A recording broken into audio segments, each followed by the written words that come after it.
Alors, ah oui, pardon, je vais vous partager. Alors, attendez, je vais partager. Bon, d'abord, je compte du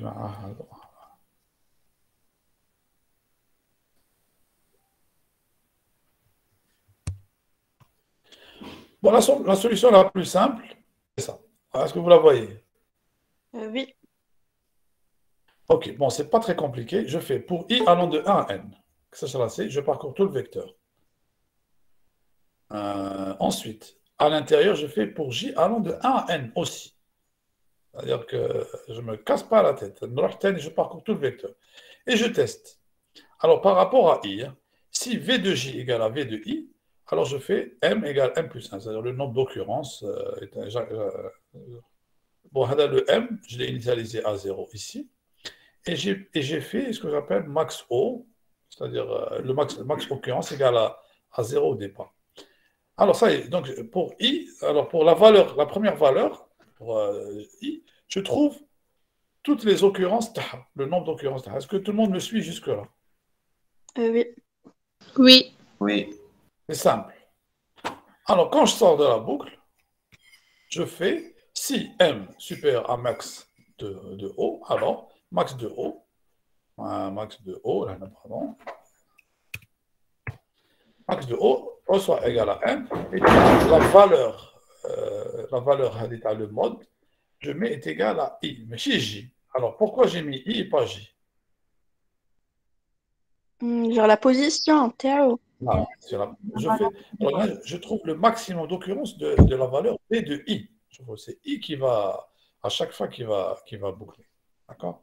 Pour la valeur de i, au début pour 1, je vais prendre pour v de 1. Bon, je vais prendre un vecteur avec 1, 2, 1, 3. Donc, la première chose, la première itération, je prends i égale à 1, c'est-à-dire je vais prendre le premier élément. Et je vais reparcourir tout le vecteur. Et je vais tester. Est-ce que 1 égale à 1? Oui. Donc je fais m égale m plus 1. Ensuite, quel est le deuxième test? Est-ce que 1 est égal à 2. 2? Très bien. Donc ensuite, je vais tester 2. Ensuite, 1, non. Donc 1 égale à 1. Oui. Donc j'incrémente à nouveau. Est-ce que 1 égale à 3? Non, je sors. Ça y est. Donc j'ai testé 1 avec tous les éléments du vecteur. Et je sors et je teste. Est-ce que 2 est supérieur à max 0? Oui. Donc alors max occurrence égale à 2. Et la valeur de l'occurrence, c'est 1. C'est 1. Bon, c'est 20 V de 1, allez, pour être plus précis. V de I. Ça, j'ai une question. Oui. Dans ce cas, le vecteur Tana fait un seul mode, mais chez plusieurs. Un seul Voilà, quoi? exactement. Si on avait plusieurs modes, ما نقدروش. Non, non, si on a plusieurs modes, on va le premier. Parce que Ah, le le nombre premier. d'occurrences, c'est le premier qui. Parce qu'à chaque fois, il va foirer sur le test. Là. Donc, le premier va être le plus grand. Ah, d'accord, ok. Voilà. D'accord, Donc, merci, normalement, on merci. va sortir avec un seul mode. Un seul modèle. Donc, ici, Super, on d'accord. va une fois qu'on sort de la boucle. Monsieur, Oui? إذا كانوا دو مود ماشي نديروا لا مواتي بيناتهم. Là, là. Non. أو Non, on a le premier. Ah, d'habitude, on a la moitié. Non. وي Non, وي en fait, qui monsieur. connaît plusieurs modes, on les prend Non. les deux. Genre, Non, les deux, c'est des modes. كيكونوا دو مود انا شفتها في جوجل كيكونوا دو مود نديروا لا مواتي تاعهم. كيكونوا دو مود نسموه بيمودال ونديكلاريهم في زوج. Bon, En fait, on à peut la le fin, il y faire. a plusieurs façons. C'est ça, genre. نخدم مولوكات ناخذوهم في زوج. On peut le faire. On peut changer l'algorithme pour qu'il fasse tous les modes. Parce que bon, on va le premier mode. On dit le test si M super. Alors, là, on peut les stocker. C'est-à-dire, Oui, on peut les s'il y a stocker. plusieurs modes, on peut les stocker dans un vecteur et à la fin, on Oui. imprime. Donc, Bon, les premières soit solutions. on sort. Je Pardon? m'excuse. Soit on sort Allez-y. avec un seul mode, soit plusieurs. Normal. Les deux sont justes. Les deux solutions sont justes. Bon, tout dépend de la définition. La définition, il y en a un seul. Mais bon, puisqu'il en existe d'autres, bon, D'accord. c'est les matheux qui décident. Hein. S'il y en a plusieurs. on peut le prendre, on peut les afficher tous, c'est-à-dire dans une boucle, on peut les stocker dans un vecteur. Bon, mais dans tous les cas de figure, on a cette structure. Alors, la structure, quelle est la complexité de Alors, on va la faire ensemble. Voilà, on va la faire ensemble. Allez. Bon, là, on a taux de 1, taux de 1. Là, on a une somme. Alors, je fais. Bon, complexité. Égal. Monsieur, Oui. vous pouvez accepter les demandes, s'il vous plaît. Ah, il y a des gens qui viennent. Attends, je vais les voir. Ah oui.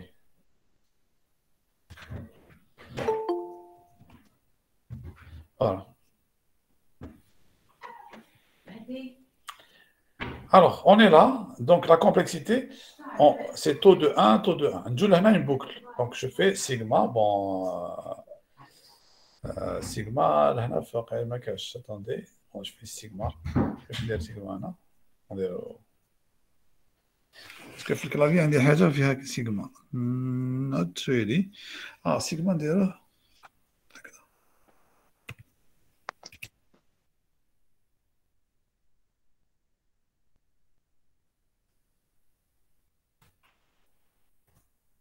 Bon, j'aurais dû utiliser Word. Hein. Bon, dans ma sigma il a de bonnes choses, c'est moi. Bon, peu importe. Bon, avec des amas sigma. Bon. Sigma de i égale à 1n, est-ce que vous le voyez, de 1n, en rentrant dans une autre boucle, qui a une autre sigma, bon, allez, donc si je vais le faire avec Word. Attendez, allez, on prend tout ça, et on va vers Word. Est-ce que l'idée fait un peu? C'est ça le plus important. Oui. Très bien. Donc, est-ce que l'idée, elle est simple? Ah oui, elle est simple. Oui, simple, monsieur. Alors, l'idée, l'intérêt, c'est que, par exemple, si on compare, bon, on va dire, hein, on va oublier ce que je vous ai dit tout à l'heure.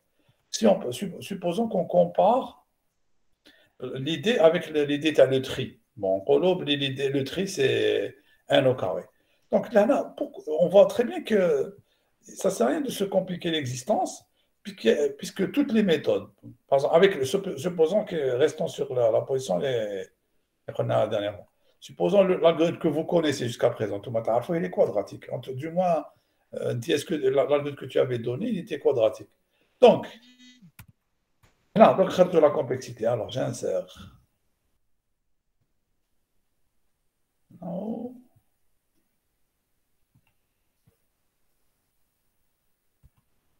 Voilà. عندي سيجما شي ما راناش في وورد حنا كوش تشوفوا مازلنا في نو oui, j'ai pas partagé, pardon. Pardon, vous avez raison. Alors, j'en profite, j'accepte, arrêtez la présentation.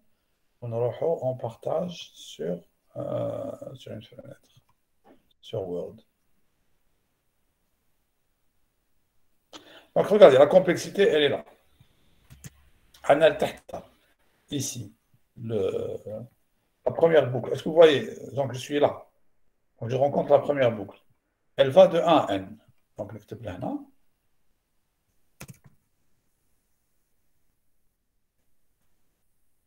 De 1,n. Ensuite, je rentre dans... Est-ce que vous voyez? Elle est frite là, ça y est. Donc, c'est bon, ici. Donc, je rentre au taux de 1.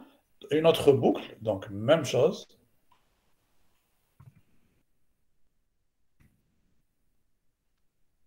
OK, donc la deuxième boucle. Où est-ce qu'elle va la deuxième boucle? De 1 à 1. Oh, de 1. Alors, je prends un, je vais coller.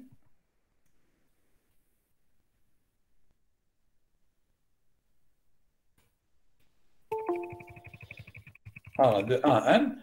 Le dakhel, c'est quoi? Donc, dans le cas le plus défavorable, c'est taux de 2. Bon, le test plus l'incrémentation, donc c'est taux de 1.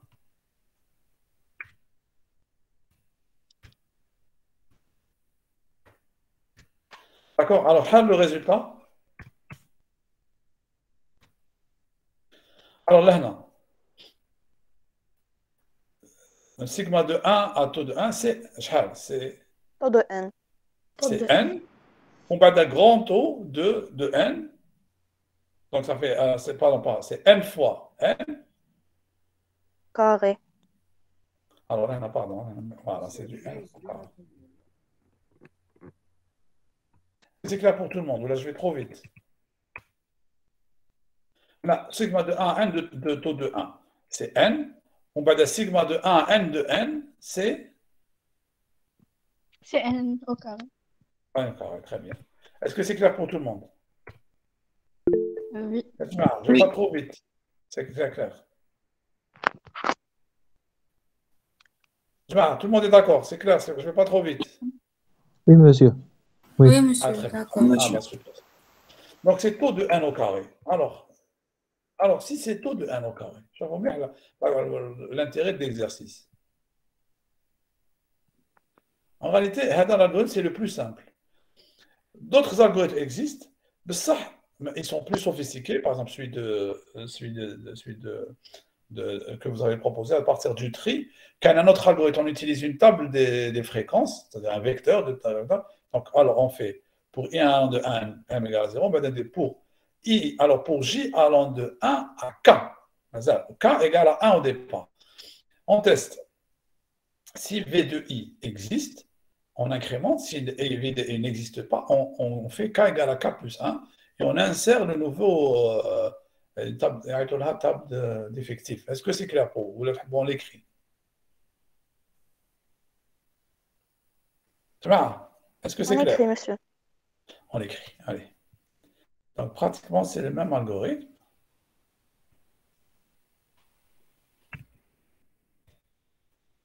Monsieur, le trait, il est inférieur.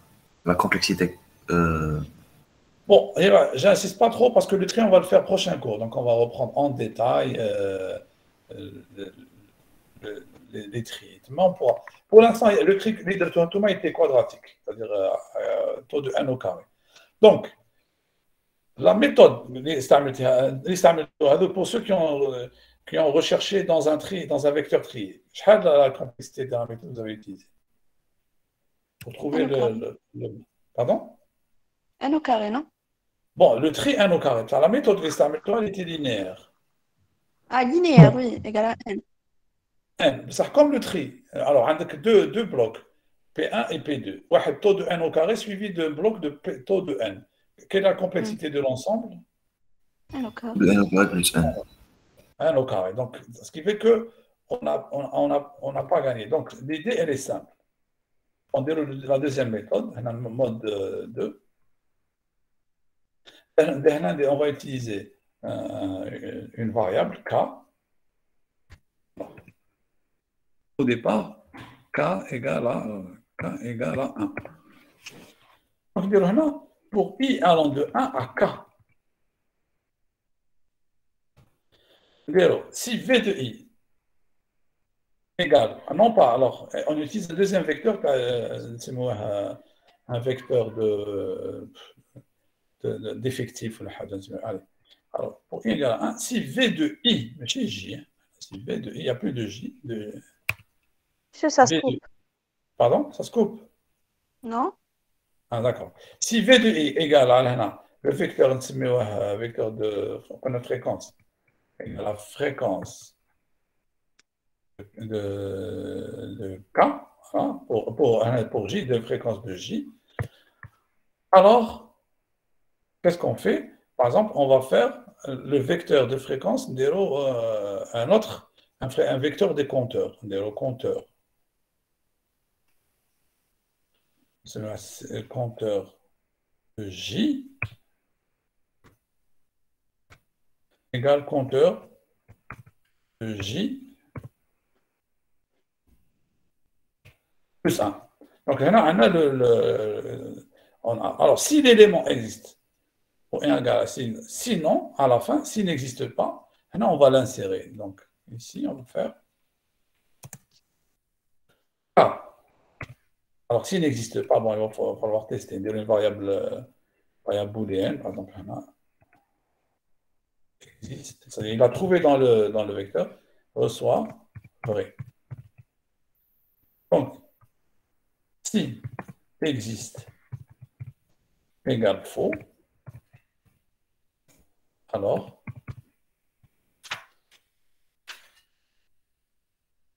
K égale K plus 1. D'abord, on a incrémenté le nombre de valeurs stockées et on fait, par exemple, le fréquence, c'est ça, c'est compteur de K, voilà, compteur de K égale à 1. Voilà. Ainsi. À la fin,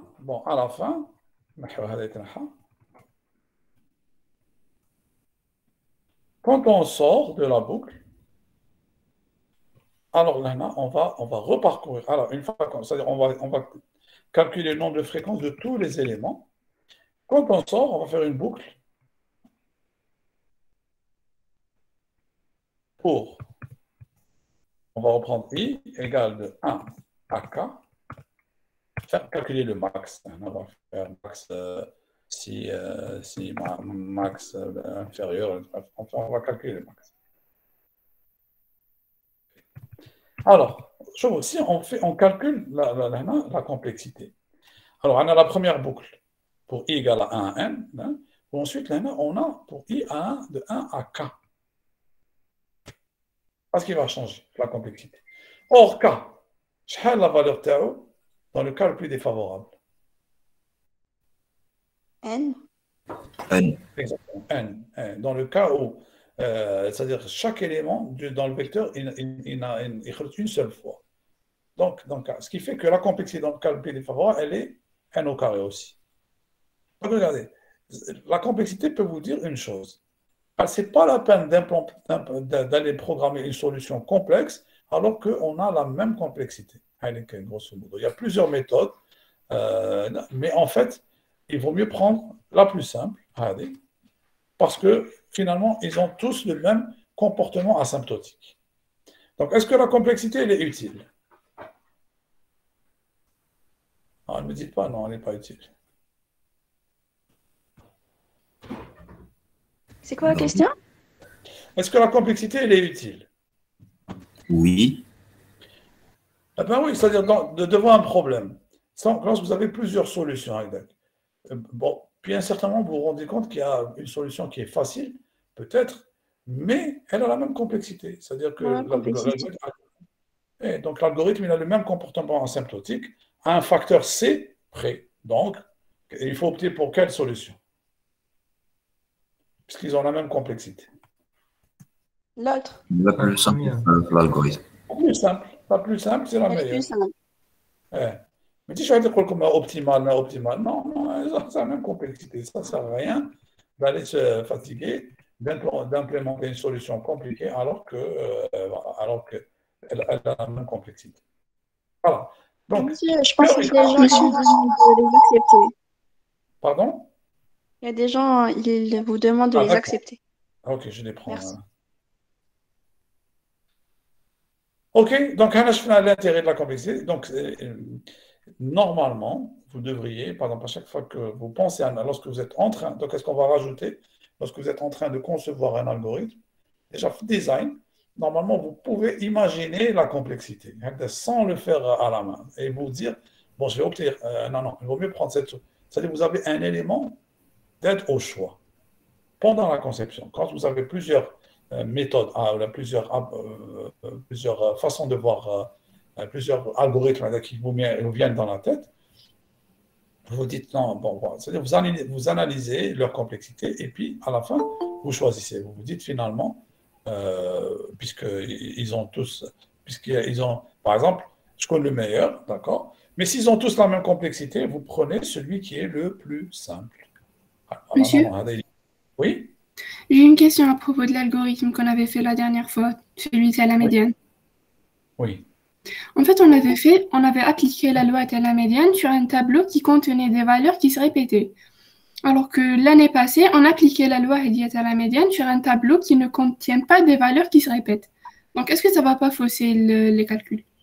Bon, alors, pour la médiane, ça ne change rien. Alors, si les valeurs se répètent ou ne se répètent pas, la médiane, elle prend les données comme elles sont et elle prend le milieu. La médiane, c'est un élément qui appartient au vecteur qui fait que la moitié des données du vecteur, comme il apparaît, se trouve à 50% se trouve à droite, 50% se trouve à gauche. Donc que les données se répètent, ne se répètent pas, on s'en fout. L'essentiel, on prend les vecteurs comme elles sont et on les coupe en deux. La médiane n'est pas relative à la valeur, elle est relative à la position. D'accord. Merci. D'autres questions? Oui? Monsieur, fait le deuxième algorithme, monsieur, j'ai pas bien compris. Ah, c'est un algorithme. Je pensais que c'était clair. Parce que c'est l'algorithme, tout comme ça fait c'est pour ça que je suis passé rapidement. Alors, ici, qu'est-ce qu'on a? Alors, on a le vecteur 1, 2, Je partage, 1. monsieur. Ah, pardon, désolé.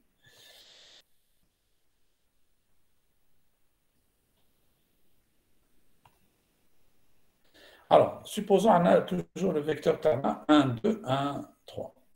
Donc, l'algorithme Shider. Et comme le premier élément, il va tester dans le vecteur qu'on a fréquence. Voilà. Et voilà, fréquence. Donc, le vecteur fréquence, au début, il va être là. Il est juste en dessous.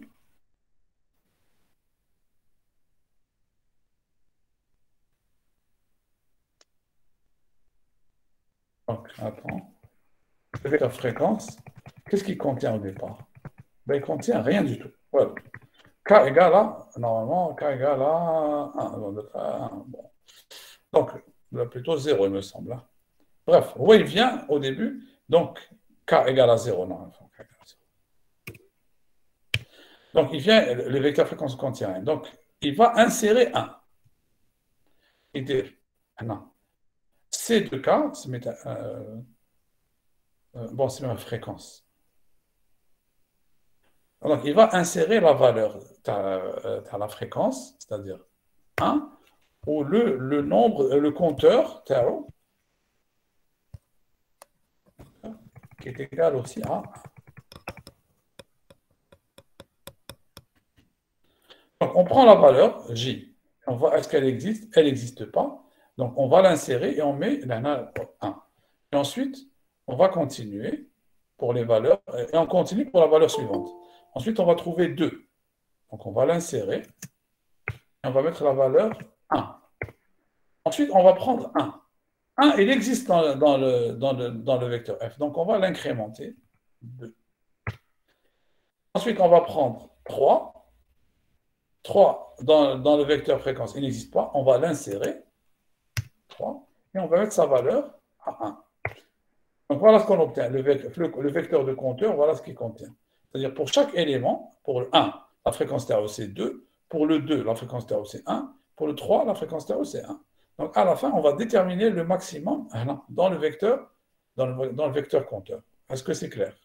Oui, monsieur. Donc, la valeur de K, bon, c'est elle la plus importante, elle va évoluer dans la boucle. À chaque fois qu'il y a un nouvel élément, il n'existe pas, on l'insère. On l'insère.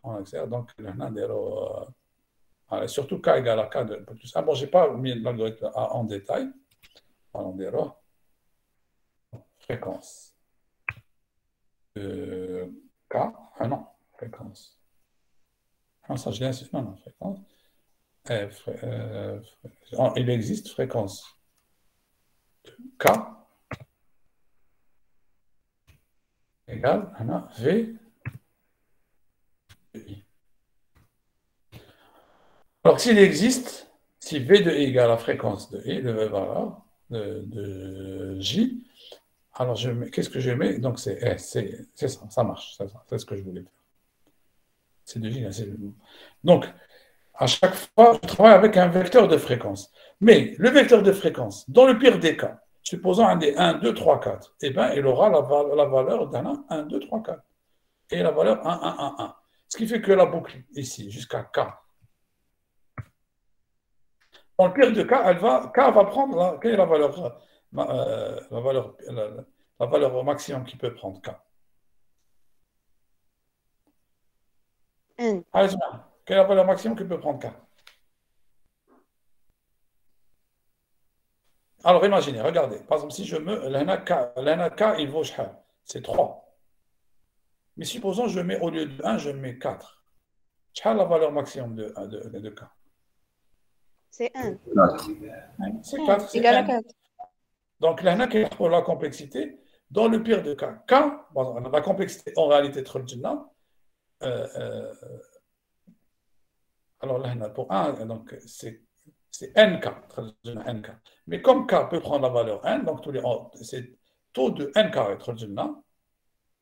en réalité, bon, je fais pour être avec K, la complexité égale à grand taux de NK est égal à, attendez, pardon, est égal à taux de N au carré. Par contre, parce que dans le cas le plus défavorable, K peut prendre la valeur N. Voilà, grosso modo. Donc, l'algorithme il est plus complexe et plus difficile à faire. Par contre, il est beaucoup plus simple. Et donc, il vaut mieux opter cet algorithme parce qu'il a la même complexité que l'autre. Est-ce qu'il y a des questions sur ça?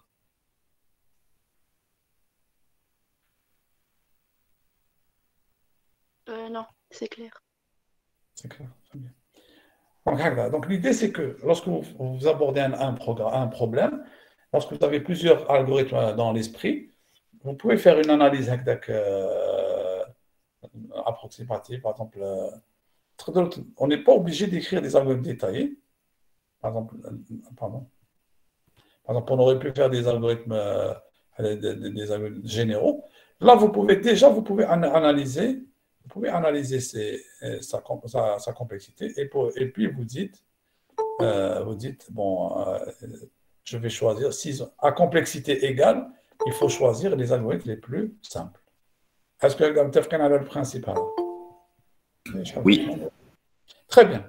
Alors, voilà. Alors, moi, ce que je vous conseille, parce que quand vous avez le devoir, bon, pour l'instant, les premiers devoirs ne sont pas notés, mais moi, je vous conseille de les faire. Parce que là, quand on corrige, même s'il y a beaucoup de gens qui ont fait des erreurs, des choses, ce n'est pas important. Censé, vous avez réfléchi au problème. Alors, lorsqu'on donne la solution, ou là, lorsqu'on discute, là, vous pouvez profiter de la discussion, parce que vous avez déjà réfléchi au problème. En plus, c'est-à-dire que je m'arrange toujours pour que, toujours par exemple les devoirs, pour faire un exercice, là, une question qui nécessite d'avoir réfléchi au devoir. Donc, je vous conseille. Bon, alors, Brahimi, Nesrine, pourquoi vous êtes en double dans le. Brahimi, Oui, vous êtes en double, hein, je vous vois. oui, Vous parce êtes, qu'au début, le micro can block était à le PC, du coup, c'est le téléphone. Mais du coup, d'accord. le téléphone, parce que j'ai réglé le problème avec le PC. Non, ça ne dérange pas. Ça dérange pas. Bon. Très bien. Alors, s'il n'y a plus de questions, on va aborder le nouveau cours et on y va. Allez. Bon, donc on va s'intéresser à une catégorie d'algorithmes qui est très très importante, c'est les algorithmes récursifs. Donc on va voir, vous allez voir que les algorithmes récursifs ont qu'est-ce que j'ai fait là? Bon, je reprends. Vous allez voir que les algorithmes récursifs sont un outil très puissant. Est-ce que tout le monde voit? Vous voyez bien? Oui, monsieur. Oui. Écoute, pour la présentation. Très bien. Oui, monsieur. OK. Donc, essayons de voir. Donc, là, un algorithme récursif, c'est une fonction qui s'appelle elle-même. Vous avez une fonction récursive et une fonction qui s'appelle elle-même avec des valeurs plus simples ou plus petites du problème à résoudre. Jusque-là, tout va bien. C'est l'équivalent des poupées russes. C'est-à-dire une poupée russe qui contient une autre, qui contient une autre, qui contient une autre, et jusqu'à l'infini. Par exemple, l'arbre, le sous-arbre, c'est le même que le grand arbre. C'est-à-dire, et chaque sous-arbre est identique au grand, et ainsi de suite. Donc, comment ça peut être utilisé dans la pratique et comment on peut écrire des algorithmes basés sur ce principe? Donc, on a le cas le plus connu, c'est le factoriel. Donc, on a un factoriel, qu'est-ce qu'on remarque? N factoriel est égal à N. L'écran bloqué. L'écran a bloqué. Oui, monsieur. Oui. OK. D'accord, je reviens. Ah, bon, je pense que j'ai compris. Ça y est. C'est le même problème que la dernière fois. Bon, attendez, j'ai compris.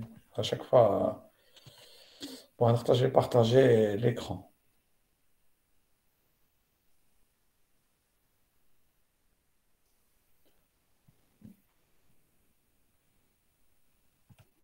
Est-ce que vous voyez maintenant? Oui, monsieur. Oui, monsieur. Oui. Ça va mieux. Bon, alors, on va Changer de essayer. slide pour voir si ça marche. Pardon? Vous pouvez changer de slide pour voir si ça marche, si c'est pas bloqué. D'accord. OK. Et comme ça a changé. Oui, c'est bon. Oui. Oui, ça change, ça change. Bon, on va garder les petits écrans, parce qu'à chaque fois que j'augmente, voilà, un peu trop. Voilà. Alors, on a une fonction qui s'appelle elle-même avec des valeurs plus simples ou plus petites du problème à résoudre. On avait vu l'exemple des poupées russes, par exemple, qui se ressemblent et qui sont plus petites à chaque fois et qui se trouvent les unes dans les autres.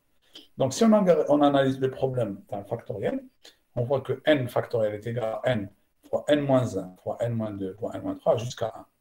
Alors, si on isole le premier élément et on prend tous les autres, on voit que tous les autres, c'est égal en fait à n-1 factoriel. D'accord? Donc, n factoriel est égal à n fois n-1 factoriel. Est-ce que c'est clair pour tout le monde? Oui. Oui. Oui. Eh bien, très bien. Est-ce que c'est des choses que vous connaissez déjà? Je tombe déjà pas trop. Oui, monsieur. Oui. Ah, vous les avez vus dans Oui, l'année passée. Ah, rétro factoriel, la récursivité. Oui, Il y a PRF. un problème. Ah, d'accord, bien, très bien. Mais là, je vais aller plus vite. Donc, on peut écrire factoriel de n. Donc, on teste si n inférieur à 0, alors étant 1. Sinon, on fait n fois factoriel de n-1. Jusque-là, tout va bien. Les remarques, les fonctions récursives doivent contenir un test. Sinon, elles risquent de boucler à l'infini. Donc, regardez, là, on a toujours au départ, dans une fonction récursive, le if. On fait ce qu'on appelle, on teste les cas, qu'on appelle ça, les cas triviaux, les cas élémentaires, voilà, on appelle ça. On teste d'abord les cas élémentaires, les cas de retour, ensuite on va vers le cas général. Tout le temps. Alors, jusque-là, tout va bien.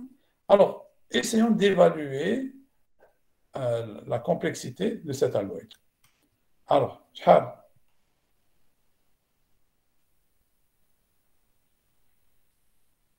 est la complexité de cet algorithme? Pardon? Moto de 1. Alors, comment on peut faire? On va voir comment on va évaluer la complexité. Bon, alors, on va voir le cas général, c'est-à-dire, plutôt, on va voir le cas particulier de chaque. Ensuite, on verra le cas général. Alors, là. Bon, alors que je ne dise pas de bêtises, est-ce qu'on est là? Et remarque, voilà. C'est décomposé.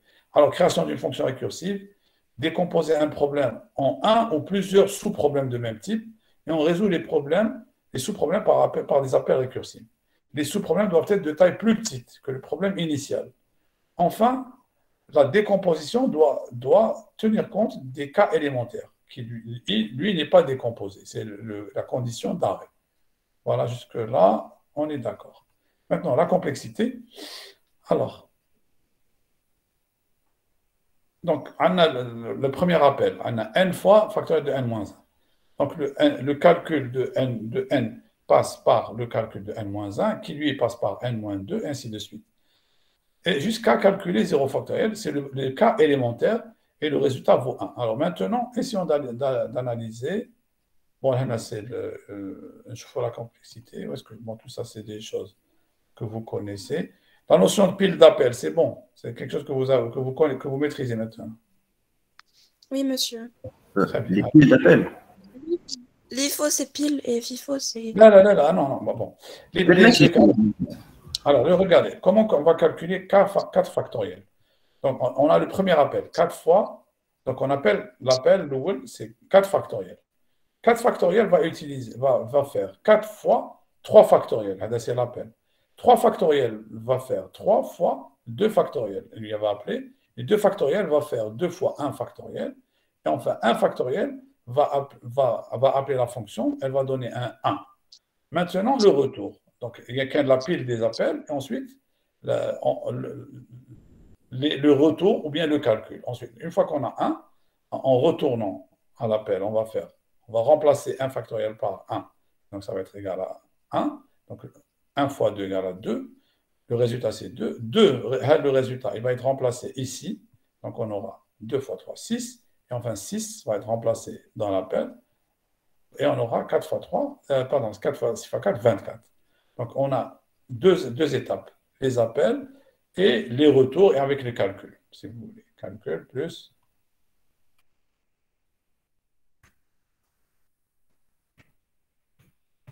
calcul. Maintenant, la complexité. Alors, ici,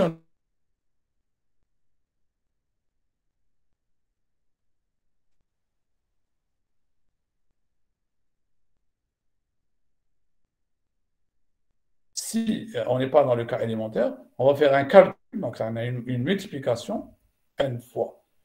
Et puis, on va appeler la fonction récursive avec n-1. Donc, t de n est égal à c, c'est-à-dire la constante, c'est le temps du test, le temps de la multiplication, plus la complexité, ou bien le temps de calcul de celui-là, t de n-1. Est-ce que c'est clair? Est-ce que cette première ligne, elle est claire? C'est-à-dire, le temps de calcul de la fonction factorielle est égal à une constante plus le temps de calcul de la fonction n-1 factorielle. Oui, monsieur. Ok, très bien.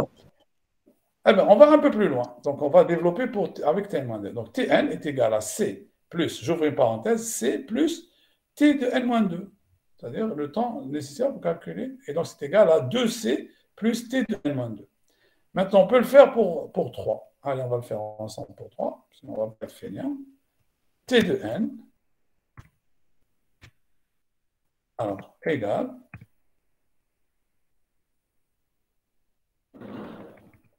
Alors, on va remplacer t de n2 par t avec t de n3. Donc, on a 2c plus c plus t de n3. Exactement. T de n, 3.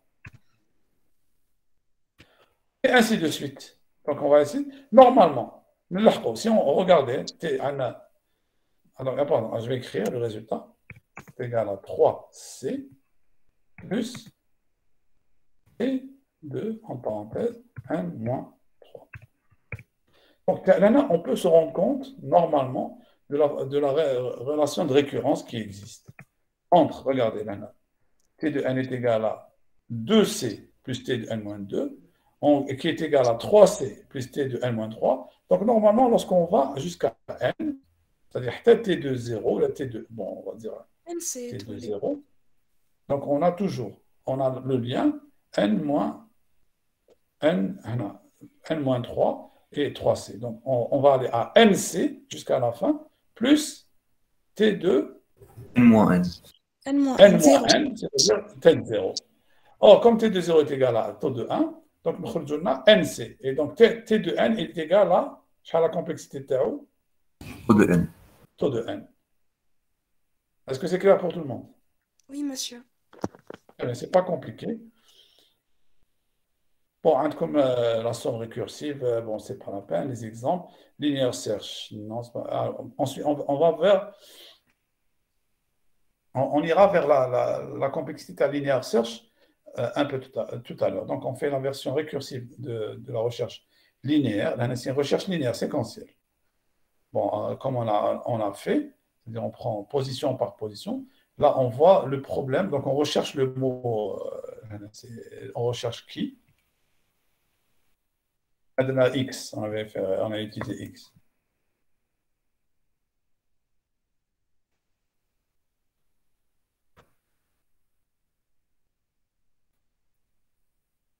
Donc, on recherche X. Alors, si on l'a trouvé, on retourne avec la position. Si on ne l'a pas retrouvé, donc qu'est-ce qu'on va faire? On va incrémenter la position de plus 1 et on va chercher à côté. Donc, à chaque fois, on teste. d'éléments courants. Alors, maintenant, on va voir la complexité. Alors, c'est pas... ah oui, pardon. Récursive. Voilà. Maintenant, on va faire la suite de Fibonacci. Est-ce que vous l'avez déjà vu auparavant? Oui, monsieur.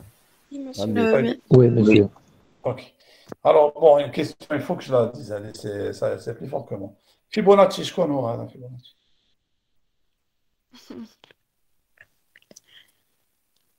En quelle année? Il découvre le chiffre d'or, ça. C'est ça. C'est que, bon, la suite de Fibonacci permet de calculer le chiffre, le nombre d'or. Alors, mais quelle période il a vécu, Fibonacci? Quelle, 16e bon, siècle. qu'est-ce qu'il a... Hein, pardon? 16e siècle. Ah, d'accord, 11e siècle plus tôt. Bon, qu'est-ce qu'il a fait Fibonacci pour l'Europe? Alors, avant Fibonacci, bon, je vais aller rapidement. Avant Fibonacci, l'Europe utilisait les chiffres romains. Vous voyez ce que c'est que les chiffres romains? Oui. Oui. Alors, avec les chiffres romains, pour les additions, ou les soustractions, la multiplication, c'est une catastrophe. C'est très difficile de faire additionner des grands nombres, etc. Donc, grâce à lui, vous voyez, il a introduit ce qu'on appelle les chiffres arabes, les chiffres musulmans. Okay. Est-ce que c'est clair? Donc, c'est quelqu'un qui a beaucoup d'importance. Bonne question. Alors, puisqu'il a introduit les chiffres arabes en Europe, oui, Kanaïch. Non. Oui, كان عايش في الجزائر. en France, non? En Algérie كان عايش. Exactement, Kanaïch en Algérie. Et dans quelle ville? قلتها أنا على l'étranger, j'ai oublié. Ah, vous avez oublié, je connais. Punition, hein, quelle punition. Yusra. Bon, C'est une ville kabyle. exact. Bon, moi, je dirais plutôt berbère, Amazigh, pour être plus précis. J'ai oublié. بداية. Donc, il y a une place, Fibjaya, place Fibonacci. Donc, il a fait ses études à Béjaïa. Parce que son père était commerçant, donc il faisait commerce. Et donc, en vivant en Algérie, il a fait ses études en Algérie. Et donc, c'est en retournant en Europe qu'il a introduit en Europe, donc en Algérie, on calculait déjà avec les chiffres normaux, moi, quand en Europe, bon, soit dit en passant, le XIe siècle, la langue arabe était utilisée dans les universités parisiennes comme langue d'enseignement, qui m'a donné l'anglais. Est-ce que vous le saviez, ça? Est-ce que vous le saviez? Bonjour. Non. Non. Il faut connaître. Donc, Fibonacci, la suite de Fibonacci, est-ce que tu as fait Non. Non, aucune idée. Aucune idée. Est-ce qu'il y a des gens maintenant bougie? Bon, ça va, heureusement. Donc, sinon, tu as bougé. Alors, bon, en fait, il a appris cette méthode de la part des éleveurs de bougies. Des éleveurs. Quand ils élevaient des animaux. Et c'est une technique qu'ils utilisaient pour prédire le nombre d'éléments. La prochaine fois, c'est un peu compliqué. Allez, mais je ne sais pas, essayez de voir d'où vient la méthode de la suite de Fibonacci. C'est très intéressant. C'est pour l'élevage ce que je fais aller, l'élevage qui est utilisé pour les éleveurs de lapins. Bref, bon, la prochaine fois, on discutera. Alors, essayons d'analyser la complexité, c'est ça le plus important. La complexité de la suite de Fibonacci. Je vois que je dis. Maintenant, comment on raisonne? T de n. Pour combien d'appels récursifs on a?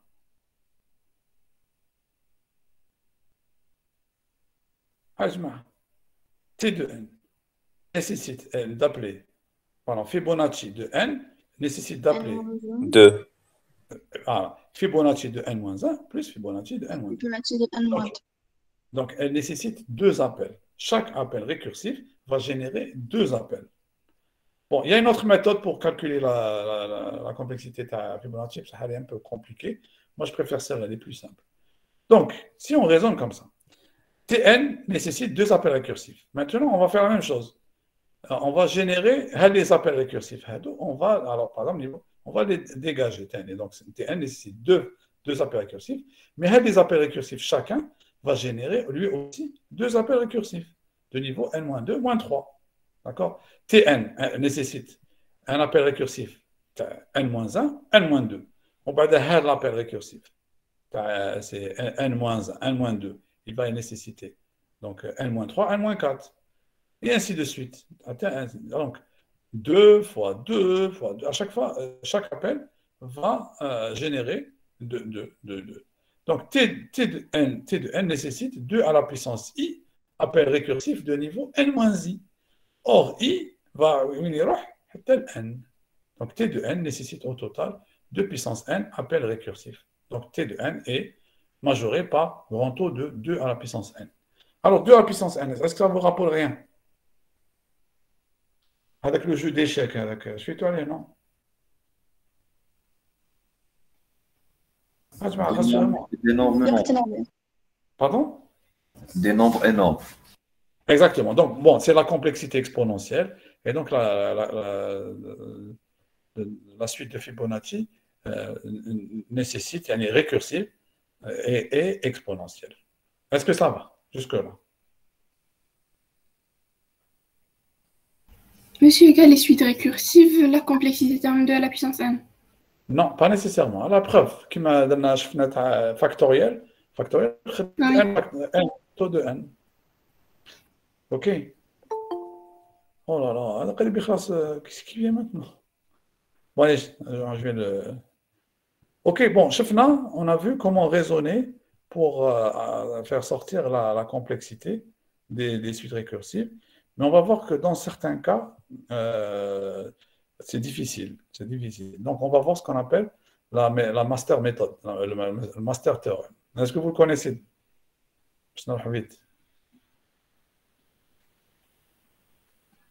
théorème master théorème. Non, non. OK, allez, on va voir. Alors, واش يقول master théorème? يقول exemple. On va prendre non, pardon. Master théorème. Il soit le temps de calcul d'une fonction récursive, tel que la fonction récursive appelle la même fonction récursive, mais avec le problème divisé par b.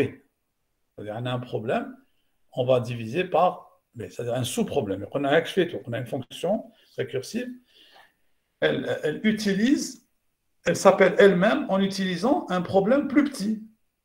Donc ici, ça fonctionne, la méthode de master théorème fonctionne lorsque on divise la taille du problème par B. D'accord? Maintenant, il y a une constante avec A qui va venir. Par exemple, à chaque fois, c'est A fois T de B. Et on aura une addition d'un élément constant avec le petit c qui était revenu pour la fonction récursive et Fibonacci. Donc, on a une fonction, un résidu qui a la puissance d.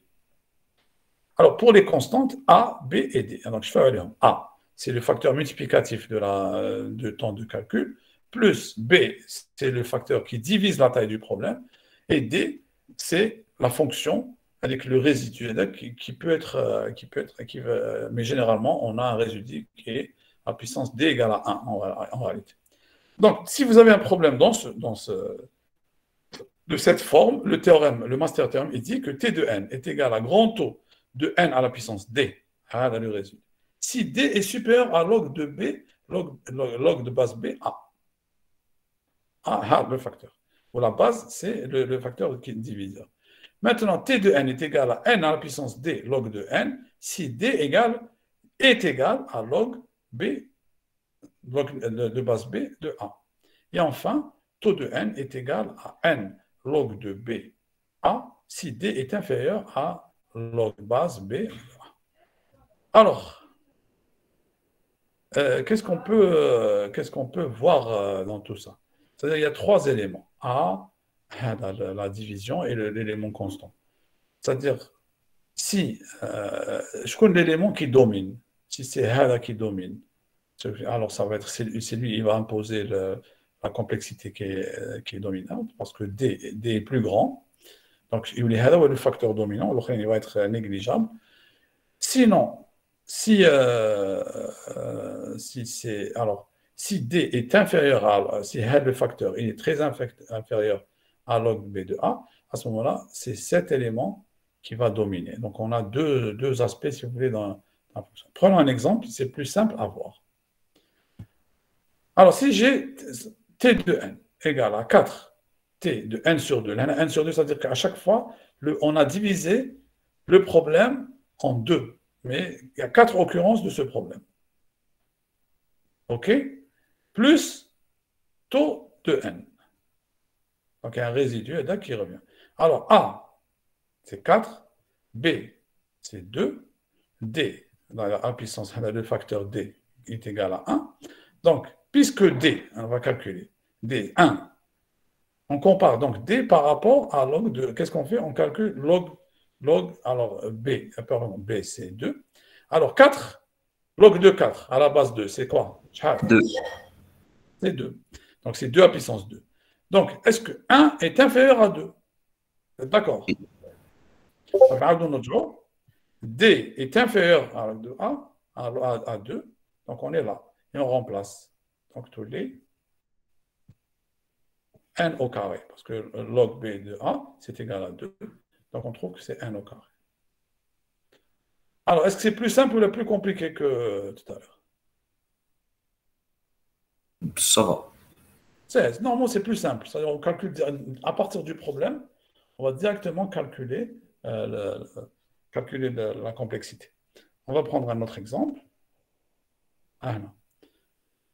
Alors, A, c'est le facteur HADA. B, c'est le facteur qui divise le problème. D égale à 1, encore une fois, puisque on a n à puissance 1. Donc, le facteur dominant, c'est celui-là. Donc, alors, qu'est-ce qu'on fait? Là, c'est B. Alors, la base B, c'est 2. Alors, log. Alors, est-ce que 1 est inférieur à log de 3?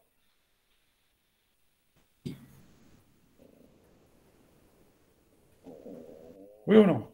Oui. Oui. Donc, on applique le Hushful Master Method. On est dans ce cas. D'accord? Donc, on fait log de B de 2. Donc, c'est log de la complexité. Voilà, c'est log de 3 en base 2.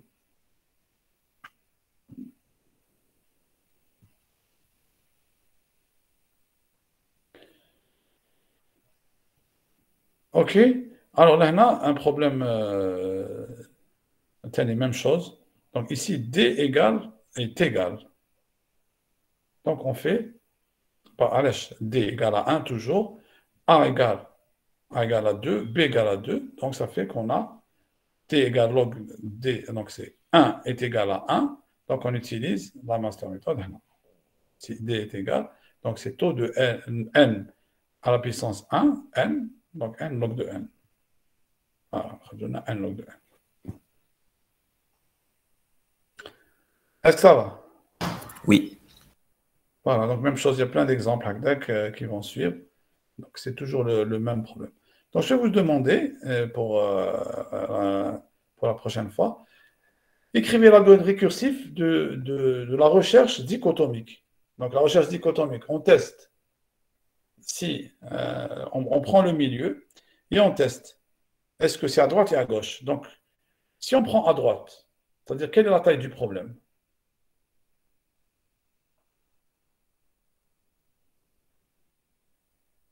N sur 2.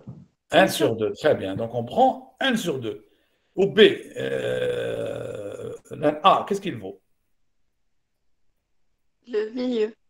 Là, la A, c'est le 1. C'est-à-dire, à chaque fois, T de N est égal à T de N sur 2. À chaque fois, on divise par 2 le problème.